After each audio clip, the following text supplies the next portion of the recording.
Merhaba, bugün size söğüt motif anlatımı yapacağım.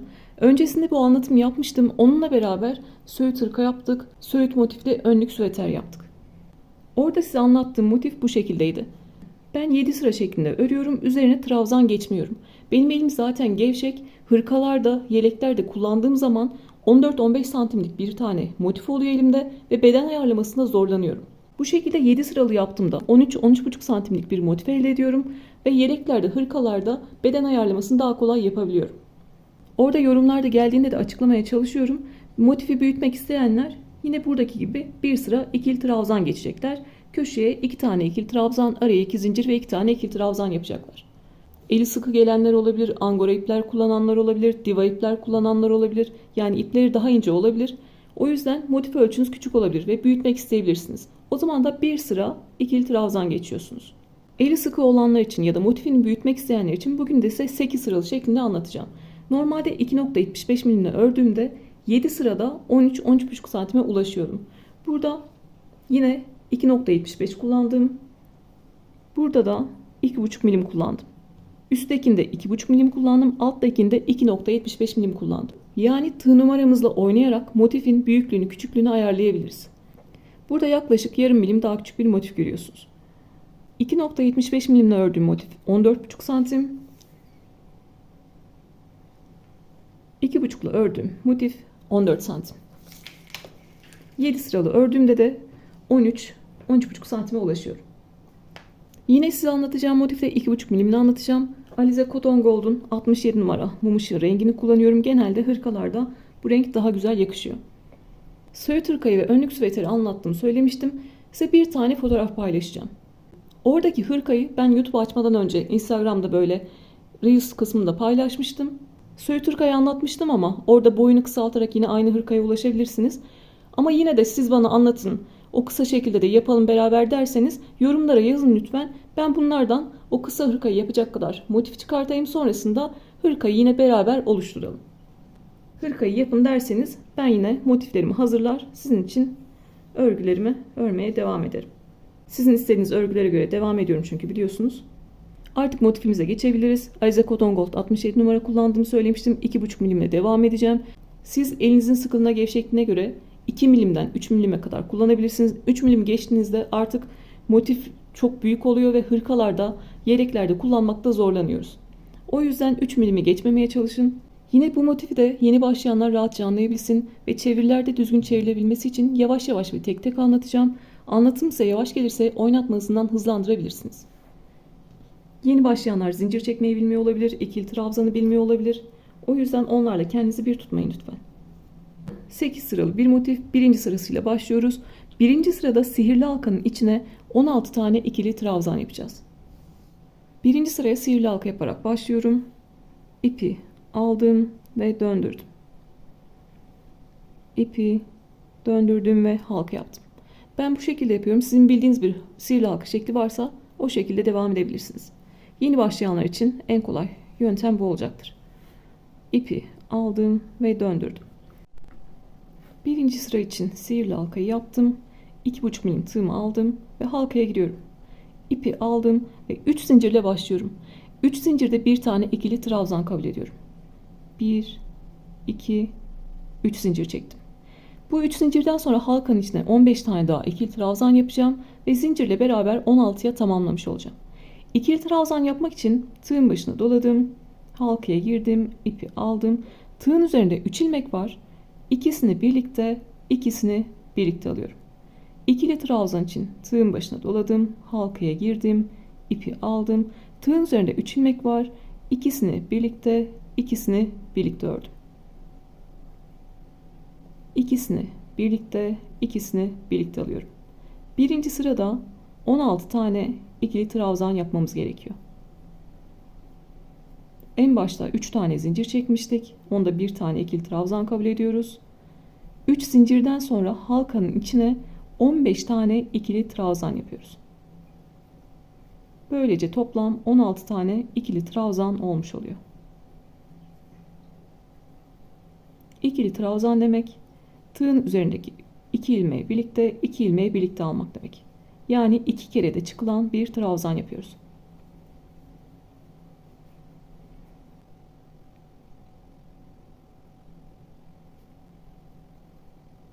Başlarken 3 zincir çektim ve halkanın içine 15 tane ikili trabzan yaptım. Toplam 16 tane ikili trabzan olmuş oldu. Sayarak ilerlemekte fayda var. Sıra sonunda halkadan kalan ipi çekiyorum. Halkanın ortası kapanana kadar. En başta 3 zincir çekmiştim. 3. zincirin içine giriyorum. Zincirlerin tepesi de V harfi şeklinde görünüyor. Yani 3. V harfinin ortasına batıyorum. İpi aldım ve bekleyen ilmekten geçirdim. Böylece birinci sıramızı bitirmiş olduk. İkinci sırada da 16 tane ikili trabzan var. Sadece aşağıda bir trabzandan diğerine geçerken arada bir zincir çekeceğiz. Yine 16 tane ikili trabzan yapacağız.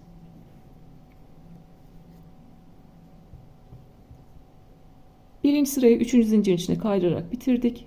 İkinci sıra için 1, 2, 3, 4 tane zincir çekiyorum. 3 zincir, 1 tane ikili trabzan, 1 zincir de arada çekeceğim zincir. O yüzden 4 tane zincirle başlıyorum. Tığın başına doladım. 3 zincirden sonraki yaptığım trabzanın tepesine giriyorum. Ve 1 tane ikili trabzan yapıyorum. Arada bir zincir çek. Bir sonraki trabzanın tepesine 1 tane ikili trabzan yap. Arada bir zincir çek. Bir sonraki trabzanın tepesine 1 tane ikili trabzan yap. Arada bir zincirle ikili trabzanlar yapıyoruz. Aşağıdaki 16 tane ikili trabzanın her birinin üzerine ikili trabzan yapıyoruz. Arada bir zincir çek. Bir sonraki trabzanın tepesine ikili trabzan yap. Bu şekilde sıra sonuna kadar ilerliyoruz. Arada bir zincir çekmeyi unutmuyoruz.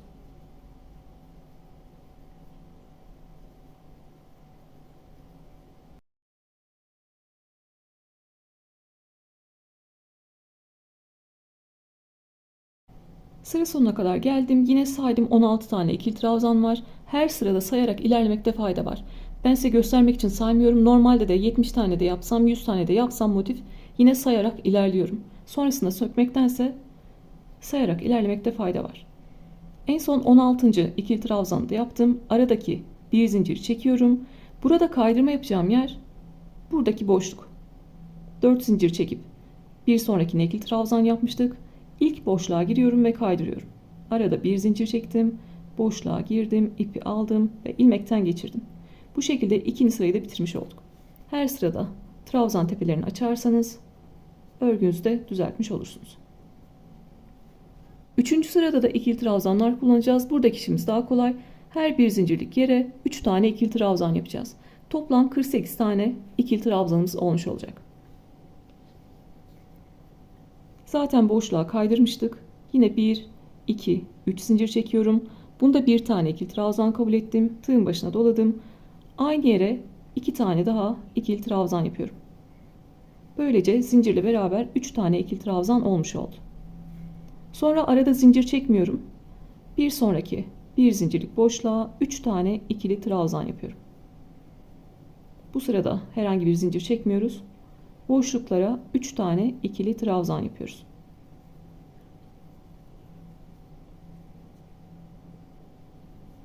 Bir sonraki boşluğa geçtim. 3 tane ikili trabzan yaptım.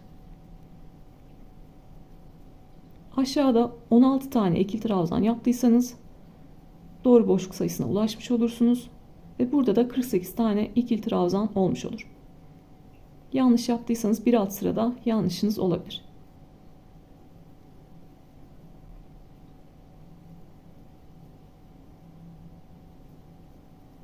Bu şekilde bir zincirlik boşluklara 3 tane ikili trabzan yaparak sıra sonuna kadar gelelim. 3. sıranın sonuna kadar geldim. 48 tane ikili trabzan yaptığımdan emin olduktan sonra yine 3. zincirin içine kaydırabilirim.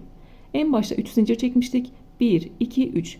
V harfi şeklinde görünüyor. V'nin ortasına batıyorum. İpi aldım ve ilmekten geçirdim. 3. sırayı da böylece bitirmiş olduk. İpimi gevşetiyorum. Sıra sonunda trabzan tepelerini açarak motifimi düzeltiyorum. Yeni başlayan bazı arkadaşlar bu düzeltmeyi bilmediği için örgüleri bırakabiliyorlar. Bu sizin yanlışınız değil. Sadece trabzan tepeleri açılmadığı için. Şimdi 4. sıraya geçtik. 4. sıra boşluk sırası. 2 zincirlik, 3 zincirlik ve 5 zincirlik boşluklar oluşturacağız. Bir üst sırada kullanabilmek için boşluk sırası yapacağız. Sıra sonunda 3. zincirin içine kaydırmıştık. 4. sıra için bir tane zincir çektim ve yine 3. zincirin içine bir tane sık iğne yapacağım. Sık iğne için tığın başına dolamıyoruz. 3. zincir içine girdim. Tığın üzerinde 2 ilmek var. İkisini birlikte alarak sık iğne yaptım. Burada yapacağımız işlem 2 zincirlik boşlukta yapsak, 3 zincirlik ya da 5 zincirlik boşlukta yapsak aşağıdan 1-2 tane trabzan atlıyoruz. Üçüncüsüne sık iğne yapıyoruz. Aşağıdan atladığımız trabzan sayısı değişmeyecek. 1-2 zincir çektim. Aşağıdan 1-2 tane trabzan atladım. Üçüncüsüne sık iğne yapıyorum. 1-2-3 zincir çektim. Aşağıdan 1-2 tane trabzan atladım. Üçüncüsüne sık iğne yapıyorum. 1, 2, 3, 4, 5 tane zincir çektim. Aşağıdan 1, 2 tane trabzan atladım. Üçüncüsüne sık iğne yapıyorum. Bakın 3 tane boşluk yapmış olduk. Başlarken 2, 3, 5 olarak başlıyoruz. 2 zincirlik boşluk, 3 zincirlik boşluk ve 5 zincirlik boşluk. Mantığımız bir tane kenarı yaptığımızda anlaşılacak. Yeni başladıysanız kafanız karışmasın. En son 5 zincirlik boşluğumuzu yaptık. Bunlar bizim köşe boşluklarımız. 5 zincirlik boşlukların arasında 3 zincirlik boşluklar var. 3 zincirlik boşlukların arasında da 2 zincirlik boşluklar var. Yani 5, 3, 2, 2, 3, 5 olarak devam ediyor. 5 zincirlik boşluğu yaptık. Sonra ne gelecek? 3 zincirlik boşluk gelecek. Zaten yanında ne var? 3 zincirlik boşluk var. Yine 3 zincirlik boşluk yapacağız. 1, 2, 3 zincir çektim. Aşağıdan 1-2 trabzan atladım. Üçüncüsüne sık iğne yapıyorum. 3 zincirlik boşluğun yanında 2 zincirlik boşluk var. Arada 2 zincir çekiyorum. 1-2 tane trabzan atladım. Üçüncüsüne sık iğne yaptım. 1, 2, 3 zincir çektim. Aşağıdan 1-2 trabzan atladım. Üçüncüsüne sık iğne yaptım. 1, 2, 3, 4, 5 tane zincir çektim. Aşağıdan 1-2 trabzan atladım. Üçüncüsüne sık iğne yaptım. Şimdi ben burada bir tane kenarı tamamlamış oldum. Bu noktada ekran görüntüsü alıp ya da telefonunuzu durdurup bir bütün örgüyü o şekilde 4. sırayı tamamlayabilirsiniz. Bakacaksınız burada 5 zincirlik boşluktan sonra ne var? 3 zincirlik boşluk var. Onu yapacaksınız. 3 zincirlikten sonra 2 zincirlik boşluk var. Onu yapacaksınız. Yani bu kenarda ne yaptıysak burada onu tekrarlayacaksınız. Birinci kenarı yaptık. İkinci, üçüncü kenarı yapacağız. Dördüncü kenarda yarım kalan yeri tamamlayacağız. Örgü bilenler bu şekilde ilerleyebilir. Ben yeni başlayanlar için anlatmaya devam ediyorum. Artık kafamda herhangi bir sayı tutmama gerek yok. 5 zincirlik boşluktan sonra 3 zincirlik boşluk var. 1, 2, 3 zincir çektim. 2 trabzan atladım. Üçüncüsüne sık iğne yaptım. Sonra 2 zincir çektim ve 2 trabzan atlayıp üçüncüsüne sık iğne yaptım. 2 zincirlik boşluktan sonra 3 zincirlik boşluk var. 1, 2, 3 zincir çektim ve 2 trabzan atlayıp üçüncüsüne sık iğne yaptım. Tekrar 1, 2, 3, 4, 5 tane zincir çektim. Aşağıdan 2 tane trabzan atlayıp üçüncüsüne sık iğne yaptım. Yani ikinci kenarı da buraya bakarak tamamlamış oldum. Üçüncü kenarı da beraber yapalım. 1, 2, 3 zincir çekiyorum. 2 trabzan atlayıp üçüncüsüne sık iğne yapıyorum. 1, 2 zincir çekiyorum. 2 trabzan atlayıp üçüncüsüne sık iğne yapıyorum. 1, 2, 3 zincir çekiyorum. 2 trabzan atlayıp üçüncüsüne sık iğne yapıyorum. En son 1, 2, 3, 4, 5 tane zincir çekiyorum. 1, 2 zincir atlayıp üçüncüsüne sık iğne yapıyorum. Öncelikle bir motifimi düzeltmek istiyorum size anlatabilmek için. Buradan 2 zincirlik boşluk örmeye başlamıştık. Sıra sonuna kadar geldik. En son 5 zincirlik boşluk yaptık ve arada 3 zincirlik boşluk yapmamız gerekiyor. Çünkü 2 zincirlik boşlukların yanında 3 zincirlik boşluklar olması gerekiyor. Sizin denk gelmediyse arada yanlışlık yapmış olabilirsiniz. Bakarsınız nerede yanlışlık yaptıysanız sökersiniz. Örmeye devam edersiniz. Diğer motifi anlatırken de size orada bir detay vermiştim. Yine aynısını söylemek istiyorum. Normalde burada 3 zincirlik boşluk yapmam lazım ve sık iğnenin tepesine kaydırmam lazım. Ama ben burada 3 zincir çeker de buraya kaydırırsam kaydırma da bir tane tepe oluşturuyor. Sanki arada 4 tane zincir varmış gibi görünecek. O yüzden arada 2 zincir çekiyorum. ve sık iğnenin tepesine kaydırıyorum. Kaydırma da bana o 3. zinciri vermiş oluyor. Yani 1, 2, 3 tane zincirim olmuş oluyor.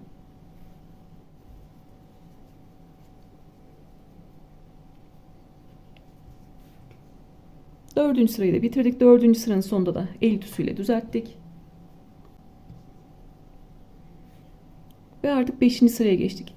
5 zincirlik boşluklar köşe boşluklarıydı biliyorsunuz.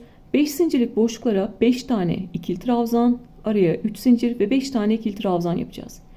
3 zincirlik boşlukları sadece sık iğne yapmak için kullanacağız. 2 zincirlik boşluklara da 7 tane ikili trabzan yapacağız. Bu bilgiyi örgüyü bilenler için söylüyorum. Onlar devam edebilsin diye, yeni başlayanlar için detaylı anlatacağım. Ne örgü bilenler beklesin ne de yeni başlayanlar zorlansınlar. Aklımızda tutmamız gereken şey 3 zincirlik boşluklar 1 tane sık iğne için, 2 zincirlik boşluklar 7 tane ikili trabzan için, 5 zincirlik boşluklar köşe boşlukları, 5 tane ikili trabzan, araya 3 zincir ve 5 tane ikili trabzan için. 5. sırada yine boşlukları örerek başlıyoruz. 2 zincirlik boşluğa geliyorum ve kaydırıyorum. Boşluğa girdim, ipi aldım ve ilmekten geçirdim. 2 zincirlik boşluklar 7 tane ikili trabzan içinde. 1, 2, 3 zincir çekerek başlıyorum. 3 zincirde 1 tane ikili trabzan kabul ediyorum. Aynı boşluğa 6 tane daha ikili trabzan yaparak trabzan sayısını 7'ye tamamlamış oluyorum. Baştaki 3 zincirle beraber toplam 7 tane ikili trabzan yapmam gerekiyor. 2, 4, 6 tane yaptım. 7. trabzanı yaptım. Yeni başlayanlar için tekrar söylüyorum. 3 zincir çektik. Onda 1 tane ikili trabzan kabul ediyoruz. Boşluğa 6 tane daha ikili trabzan yaptım ve 7 tane ikili trabzana tamamlamış oldum. Sonra 3 zincirlik boşluk geliyor. 3 zincirlik boşluklar 1 tane sık iğne için. Arada zincir çekmiyorum. 3 zincirlik boşluğa geldim ve 1 tane sık iğne yapıyorum. 5 zincirlik boşluklar bizim köşe boşluklarımız. 5 tane ikili trabzan.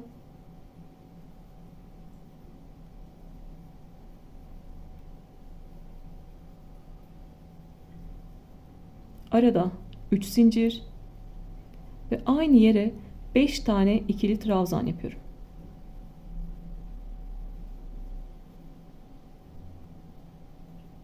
Sonra 3 zincirlik boşluğa geliyorum. 3 zincirlik boşluklar 1 tane sık iğne için. Arada zincir çekmiyoruz. 3 zincirlik boşluğa 1 tane sık iğne yapıyorum. 2 zincirlik boşluklar 7 tane ikili trabzan için. Tığın başına doladım. Arada zincir çekmiyorum. Buradaki 3 zincir haricinde diğer yerlerde zincir çekmiyoruz. 3 zincirlik boşluğa 1 tane sık iğne yaptım. 2 zincirlik boşluğa 7 tane ikili trabzan yapıyorum. 2, 3, 4, 5, 6 ve 7. 7 tane ikili trabzanı yaptım. 3 zincirlik boşluğa 1 tane sık iğne yapıyorum. Ve yine 5 zincirlik boşluğa geldik köşe boşluğuna. Oraya da 5 tane ikili trabzan, araya 3 zincir ve 5 tane ikili trabzan yapıyorum. 5 tane ikili trabzan yaptım. Arada 3 zincir çekiyorum ve aynı yere 5 tane daha ikili trabzan yapıyorum. Böylece bir tane kenarı tamamlamış oluyoruz. Diğer kenarları oraya bakarak yapabilirsiniz. Başlarken yarım şekilde başlıyoruz. Sonrasında burayı tamamlayacağız. Bir tane kenarı tamamlamış olduk. Artık diğer kenarları buraya bakarak yapabilirsiniz. Bunu sadece bu motif için söylemiyorum. Başka motifler anlatıldığında da bir tane kenarı nasılsa diğer kenarları da aynı şekilde devam ediyor. O yüzden bir kenara bakarak diğerlerini yapabilirsiniz. 5 zincirlik boşluktan sonra 3 zincirlik boşluk var. 3 zincirlik boşluklar ne içinde? Bir tane sık iğne içinde. Bir tane sık iğne yapıyorum ve 2 zincirlik boşluğa geçiyorum. 2 zincirlik boşluğa da 7 tane ikili trabzan yapıyorum.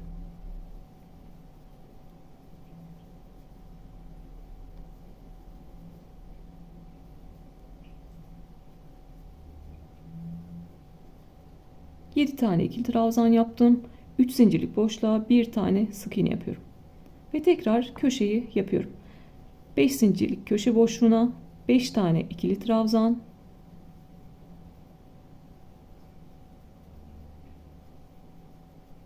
Arada 3 zincir ve 5 tane ikili trabzan yapıyorum.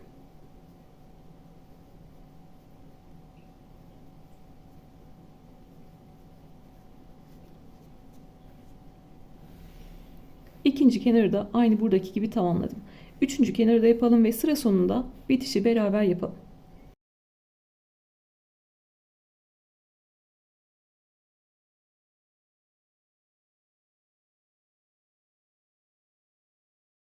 En son 5 zincirlik köşe boşluğunu yaptım. Elimle motifi düzelttim. Bir tane 3 zincirlik boşluk kaldı. Oraya ne yapıyoruz? Bir tane sık iğne yapıyoruz. Ve artık bu sırayı bitireceğiz. Bitiş yaparken de buradaki 3 zincire dokunmuyorum. İlk yaptığım trabzanın tepesine kaydırıyorum. En son sık iğnemi yaptım. 1, 2, 3 zincir bıraktım. İlk yaptığım ikili trabzanın tepesine girdim. İpi aldım ve kaydırdım. Buradaki yaptığım tepede, oluşturduğum tepede 3 zincirin tepesi olmuş oldu. Kaydırmada 3 zincirin tepesi olmuş oldu. 5. sırayı tamamladık. 6. sıra yine boşluk sırası. 5 zincirlik ve 3 zincirlik boşlukları oluşturacağız. Boşluk sırasını örmeye aşağıda 7 tane ikili trabzan yapmıştık. 4. trabzanın üzerinden başlıyorum. O yüzden burada zincirden sonraki ilk trabzanın tepesine kaydırmıştık. 2 kere daha kaydırma yaparak 4. trabzanın tepesine geliyorum. Bir sonraki trabzan tepesine kaydırdım ve bir sonraki trabzan tepesine kaydırdım. Yani 7 tane ikili trabzanın tam ortasına kaydırmış oldum. 4. trabzanın tepesine kaydırdık. Artık örmeye başlayabiliriz. Bir tane zincir çektim ve yine 4. trabzanın tepesine bir tane sık iğne yapıyorum. Şimdi 3 zincirlik boşluk oluşturacağız. Burada aşağıda 1, 2, 3 tane trabzan var. 3 tane trabzanı 3 zincirle geçiyorum. Arada 1, 2, 3 zincir çektim. Tığın başına doladım. Sık iğnenin içine V harfinin içine bir tane ikili trabzan yapıyorum. 1, 2, 3, 4, 5 tane zincir çektim. Aşağıdaki 5 trabzanı 5 tane zincirle geçmiş oluyorum. Tığın başına doladım. 3 zincirlik köşe boşluğuna girdim. İpi aldım. Tığın üzerinde 3 ilmek var. Bu sefer tekli trabzan yapacağız. Tekli trabzan ne demek? Tığın üzerindeki 3 ilmeği tekte çekmek demek. Yani bir kere de çıktığımız bir trabzan yapacağız. 3 ilmeği birlikte çekiyorum. Arada 3 zincir çekiyorum. 1, 2, 3 zincir çektim. Tığın başına tekrar doladım. Aynı boşluğa bir tane daha tekli trabzan yapıyorum. Üçünü birlikte çekiyorum. Biliyorsunuz motifleri yaparken yarım şeklinde başlıyoruz. Sıra sonunda burayı tamamlıyoruz. Aşağıdaki 3 trabzanı 3 tane zincirle geçtim. Aşağıdaki 5 trabzanı 5 tane zincirle geçtim. Köşeleri hep aynı işlemi yapacağız. Bir tane tekli trabzan, araya 3 zincir ve bir tane tekli trabzan yapacağız. Şimdi ne yapacağım? Aşağıda 5 tane ikili trabzan görüyorum. Onu 5 tane zincirle geçeceğim. 1, 2, 3, 4, 5 tane zincir çektim. Tığın başına doladım ve sık iğnenin içine V harfinin içine bir tane ikili trabzan yapıyorum. 1, 2, 3 zincir çektim. Burada 7 tane ikili trabzan var. Dördüncünün tepesine sık iğne yapıyorum.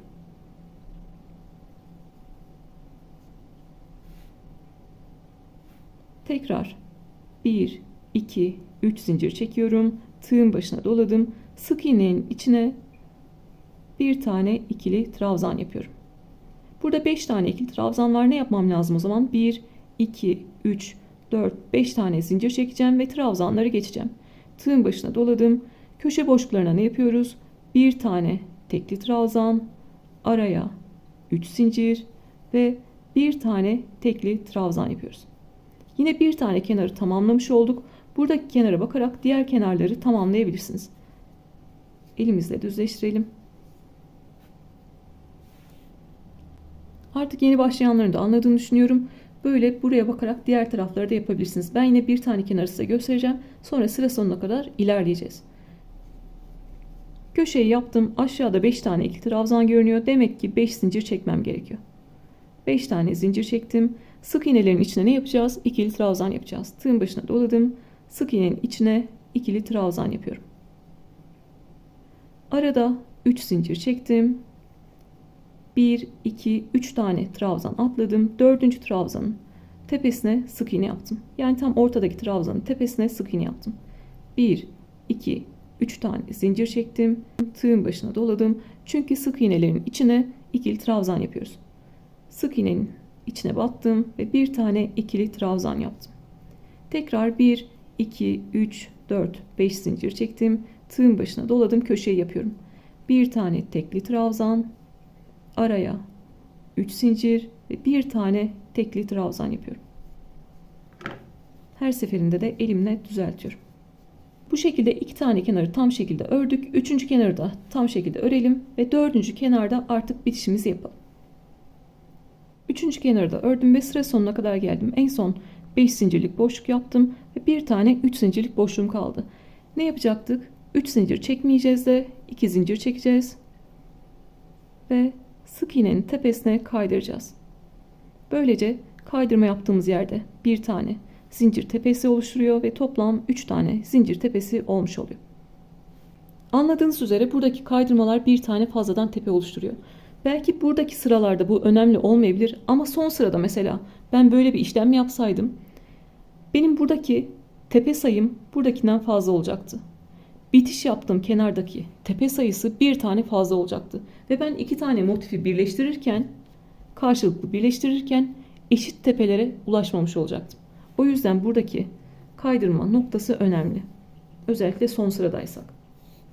6. sırada boşluk sıramızı yaptık. Artık 7. sırada trabzanlarla örmeye başlıyoruz. Dediğim gibi ben her zaman 7 sıralı yapıyorum ve örgülerimi o şekilde birleştiriyorum. Siz sonrasında istediğiniz sıra sayısı kadar büyütebilirsiniz.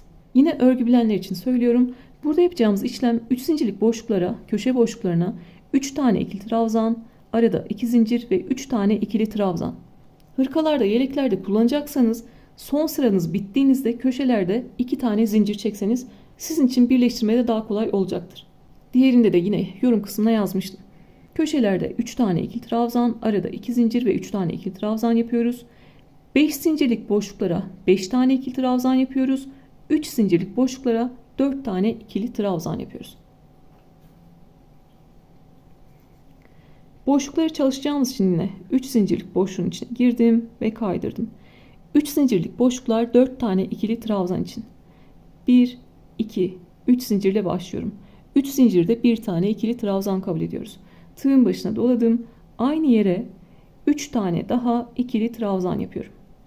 Zincirle beraber toplam 4 tane ikili trabzan olmuş oluyor. 5 zincirlik boşluklar 5 tane ikili trabzan için. 5 zincirlik boşluğa 5 tane ikili trabzan yapıyorum. Yine yarım şeklinde başladık. Sıra sonunda burayı tamamlayacağız. 3 zincirlik boşluklar 3 tane ikili trabzan, arada 2 zincir ve 3 tane ikili trabzan için.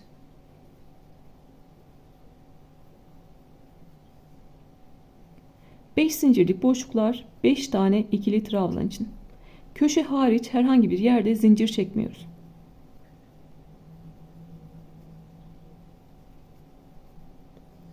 Beş zincirlik boşluğa 5 tane ikili trabzan yaptım. 3 zincirlik boşluklarımız var. 4 tane ikili trabzan yapacağım. 4 tane ikili trabzan yapacağım. 5 zincirlik boşluğa 5 tane ikili trabzan yapacağım. Şimdi 3 zincirlik boşluklara sırasıyla 4 tane ikili trabzan yapalım. Birinci 3 zincirlik boşluğa 4 tane ikili trabzan yaptım. Bir sonrakine geçiyorum. 3 zincirlik boşluğa 4 tane ikili trabzan yapıyorum.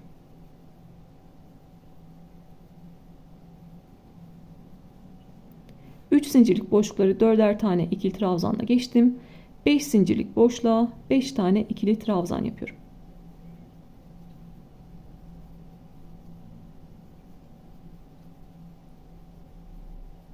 Üç zincirlik köşe boşluğuna 3 tane ikili trabzan, arada 2 zincir ve 3 tane ikili trabzan yapıyorum. 5 zincirlik boşluklar 5 tane ikili trabzan için, 3 zincirlik boşluklar 4 tane ikili trabzan için.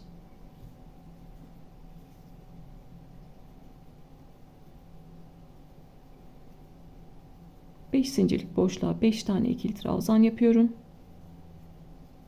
3 zincirlik boşluk var. 3 zincirlik boşluğa da 4 tane ikili trabzan yapıyorum. Bu kenarı da göstereceğim, sonra sıra sonuna kadar devam edeceğiz. 3 zincirlik boşluğa 4 tane ikili trabzan yapıyorum. 5 zincirlik boşluğa 5 tane ikili trabzan yapıyorum.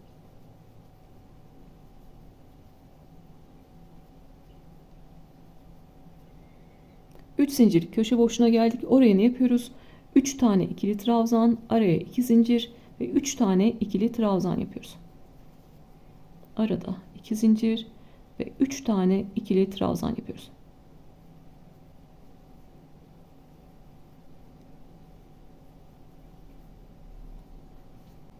Daha demin de anlattığım gibi motiflerde önemli olan şey birleştirme yaparken zorlanmamamız. O yüzden tepe sayılarının aynı olması gerekiyor. Benim burada 2 zincirlik boşlukların arasındaki bir kenardaki trabzan sayımla buradaki trabzan sayım eşit olmak zorunda.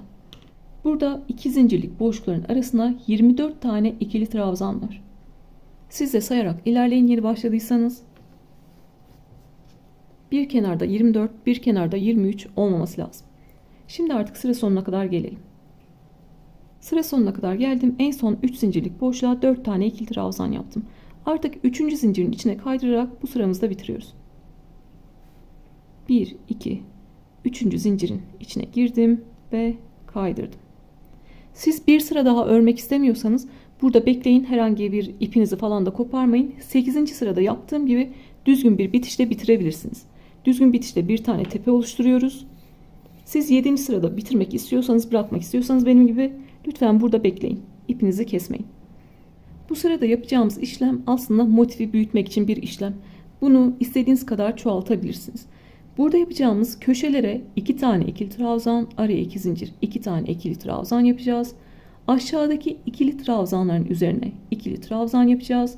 Yine köşelere 2 tane ikili trabzan, arada 2 zincir ve 2 tane ikili trabzan yapacağız. Toplam 2, 4, 6,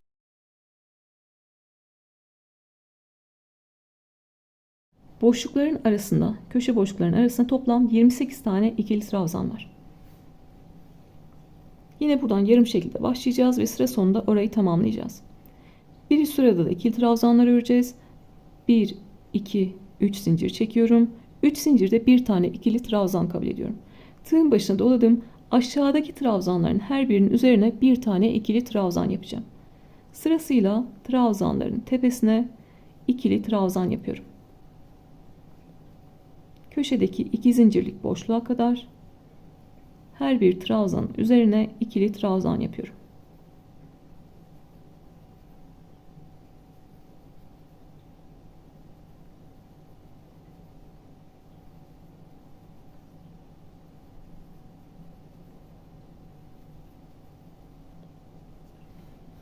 Trabzan üzerine trabzan olarak ilerledim ve köşe boşluğuna 2 tane ikili trabzan, arada 2 zincir ve 2 tane ikili trabzan yapıyorum. Sonrasında yine trabzan üzerine trabzan olarak ilerleyeceğiz. Özellikle yeni başladıysanız buradaki birinci trabzanın tepesini kaçırabilirsiniz. O yüzden bu köşeyi çekiyorum. Gördüğünüz gibi birinci trabzanın tepesi burada. Buradaki trabzanı kaçırırsanız eksik örmüş olursunuz. Birinci trabzan tepesinden örmeye başlıyorum. Yine trabzan üzerine ikili trabzan yapıyorum. Zaten bu videoyu çekmemin amacı da sadece buradaki 8. sırayı gösterebilmek.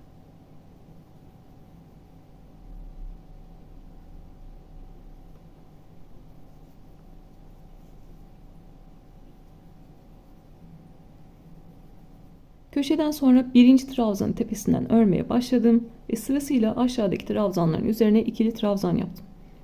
Köşeye ne yapıyoruz? 2 tane ikili trabzan, araya 2 zincir ve 2 tane ikili trabzan yapıyoruz. Burada kaçırabileceğiniz tek şey, burada trabzanları yaptığınızda birinci trabzanın tepesi kapanıyor. Siz ikinci trabzandan örmeye başlayabilirsiniz. O yüzden tepeyi bu şekilde çekin ve birinci trabzanın tepesinden örmeye başlayın. Bu sırada bunun haricinde herhangi bir zorluk yok. Trabzan üzerine trabzan yapıyoruz. Burada da tekrar köşeye kadar göstereceğim. trabzan üzerine ikili trabzan yapalım. Ve sonrasında artık sıra sonuna kadar gelelim. Köşeye kadar devam ettim. Köşeye 2 tane ikili trabzan, arada 2 zincir ve 2 tane ikili trabzan yapıyorum. Burada birinci trabzanın tepesi kapandı. Ne yapıyorum? Ördüklerimi çektim. Birinci trabzanın tepesini açtım ve yine aşağıdaki trabzanların üzerine ikili trabzan yapıyorum. Buradaki kenarı da örelim. Sıra sonuna kadar gelelim. Artık düzgün bir bitiş yapalım. Sıra sonuna kadar geldim. Motifimi görüyorsunuz. Bu şekilde düzgün görünmüyor. Tabak gibi sanki. Ne yapıyorum? Trabzan tepelerini açıyorum. Yani el ütüsüyle düzeltmiş oluyorum. Benim hırkalarda kullandığım gibi 7 sırada yapsanız, buradaki gibi 8 sırada yapsanız düzgün bir bitiş yapacağız. O yüzden 7. sırada bitirecekler için beklemelerini söylemiştim ip koparmadan. Ben burada bir sıra büyüttüm ama bunu istediğim kadar çoğaltabilirim. Ben bu motifle çantada yaptım pamuk makromeden. İstediğiniz kadar büyütüyorsunuz ve çanta olarak kullanabilirsiniz. Büyütmek için ne yapıyorsunuz? Yine buradaki gibi köşelere 2 tane ikili trabzan, araya 2 zincir, 2 tane ikili trabzan yapıyorsunuz ve aşağıdaki ikili trabzanların üzerine bir tane ikili trabzan yapıyorsunuz. Artık bundan sonra kaç sıra örerseniz örün, yapacağınız işlem değişmeyecek. Hep 8. sıradaki işlemi yapacaksınız. Burada 7. sıranın sonundaysanız da, 8. sıranın sonundaysanız da artık ipi yeteri kadar bırakıp kesiyoruz.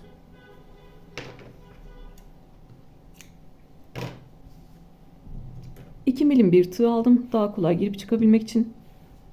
Düzgün bitişten kastım zincirlerin ve trabzanların tepesi V harfine benziyor.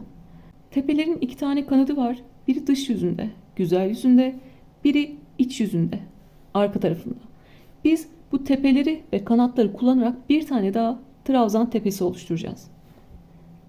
İpimizi yeteri kadar kestik. Buradaki 3 zincire dokunmuyorum. Yine 3 zincirin tepesini V harf şeklinde oluşturacağız. O yüzden 3 zincire dokunmuyorum. İlk yaptığım ikili trabzanın tepesine arkadan giriyorum. Yani tüm V harfini alıyorum. İpi aldım ve arkaya çektim. Burada da son yaptığım ikili trabzan var. Onun da sadece arka kanadına giriyorum. İç yüzündeki arka kanadına giriyorum. İpi tekrar aldım ve örgünün arkasına çektim. Gördüğünüz gibi bir tane daha trabzan tepesi oluşturmuş olduk. V harfi oluşturmuş olduk. Oluşturduğumuz trabzan tepesi de 3 zincirin tepesi olmuş oldu. Artık görünüme işlemiş olduk. Tüm tepeler V harf şeklinde görünüyor. Bu bize ne sağlayacak? Yanına diğer motifi eklediğimizde iğne ile de diksek, tığ ile de birleştirsek karşılıklı iç kanatlarda denk gelecek, dış kanatlarda denk gelecek ya da tepeleri alıp birleştirebileceğiz. Arkaya çektiğim ipi artık arkada gizleyebilirim. Çok fazla çekiştirmiyorum ki buradaki oluşturduğum trabzan tepesi daralmasın. Buraya öncelikle bir zincirle sabitliyorum ki yıkadığımda, giydiğimde motifim sökülmesin. Sonrasında istediğim yerlerden geçirerek, dışarıdan görünmeyecek uygun yerlerden geçirerek ipimi gizleyebilirim.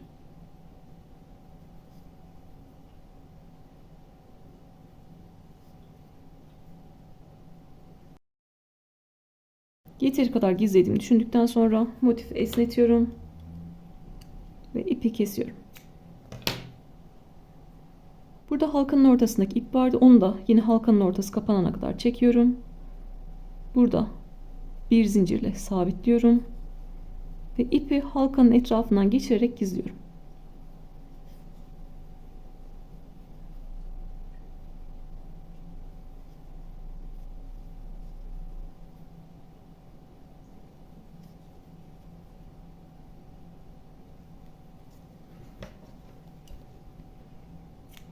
Halkanın ortasındaki ipi de kestim. Artık yine el ütüsü yaparak motifimi düzgünleştirebilirim. Artık motifimiz bitti. Bu aşamada el ütüsü yapabilirsiniz. Ütü değdirmiyorsunuz. İpin yapısı bozulur çünkü. Motif tahtasına yerleştirebilirsiniz. Bu şekilde düzleştirebilirsiniz. Motifi elimden geldiğince anlatmaya çalıştım. Başta da söylediğim gibi hırkayı yapmamı isterseniz yorumlara yazarsınız. Sonrasında beraber hırkamızı yaparız. Aklınıza takılan yerleri sorabilirsiniz. Bir sonraki videoda görüşmek üzere. Kendinize iyi bakın.